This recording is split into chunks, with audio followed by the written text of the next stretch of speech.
ઘટના આવી હતી કે 28 તારીખે સાંજે અમે નિજ મંદિરમાં પૂજા અર્ચના કરતા હતા, તો બાઉન્સરો, ગુંડા તત્વ જેવા બાઉન્સરોએ અમને આવી અને મંદિરમાંથી ઉદ્ધતાઈ રીતે વર્તન કરીને ટીંગાટોળી કરીને અમને બહારના પૂજારીઓને મોકલ્યા.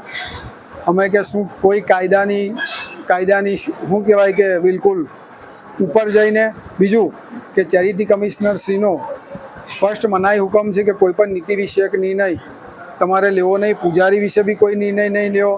તેમ છતાં પણ અમને આ રીતે અમાનવીય રીતે ભારતના હિન્દુ રાષ્ટ્રના જ્યારે તમે કહેવાઓ છો, સનાતન ધર્મના હિન્દુ મંદિરના અમે તપોધન બ્રાહ્મણ જે વંશ પરંપરાગતના પૂજારીઓ છે એમને આ રીતે ધક્કામુક્કી કરીને બહાર બેસાડી દીધા.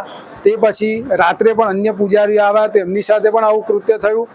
અમાનવીય અને બિલકુલ ગેરબંધારણીય કૃત્ય અમારી સાથે કરવામાં આવ્યું છે. તમારી નિમણૂક કરવામાં આવે તે સાથે કોઈ આગળ પાછળ ઘટના ચાલી છે ખરી? એ અંગે ધારાસભ્યશ્રી અમને ખાતરી આપી છે કે હું તમારી સાથે છું, તમારા હક અને અધિકાર તમને અપાવવા માટે હું કટિબદ્ધ છું અને એ લડાઈ મારી તમારી સાથે ચાલુ રહેશે. કેટલો વિશ્વાસ કઈ દિશામાં જશે આ નિર્ણય? અમને વિશ્વાસ છે ધારાસભ્ય શ્રી પર કે બોલે છે વચને ફરતા નથી. જ્યારે જાહેરમાં એ બધાની સામે કહે છે એટલું તો અમે માનીએ છીએ કે કયું કદી કદાચ ફરતા નથી. છતાં પણ તમારા હિતમાં કોઈ નિર્ણય નથી લેવાતો, તો આગામી તમારું પગલું શું હશે? આગામી અમે કોર્ટ રાહે અને ચેરિટીની રાહે જે પણ બંધારણીય હક્કો છે અમારા એ લેવા માટે અમે બિલકુલ કાનૂનની અંદર જઈને કાયદાની પરિભાષામાં રહીને અમે કાર્યવાહી ચાલુ રાખીશું.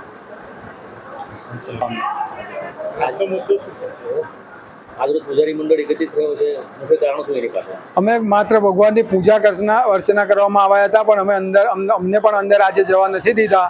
તો અમે કોઈ પણ જાતની કોઈ તકરાર કરી નથી ને શાંતિ રીતે અમે અહીંયા ગાડી અમે બેસીએ છીએ.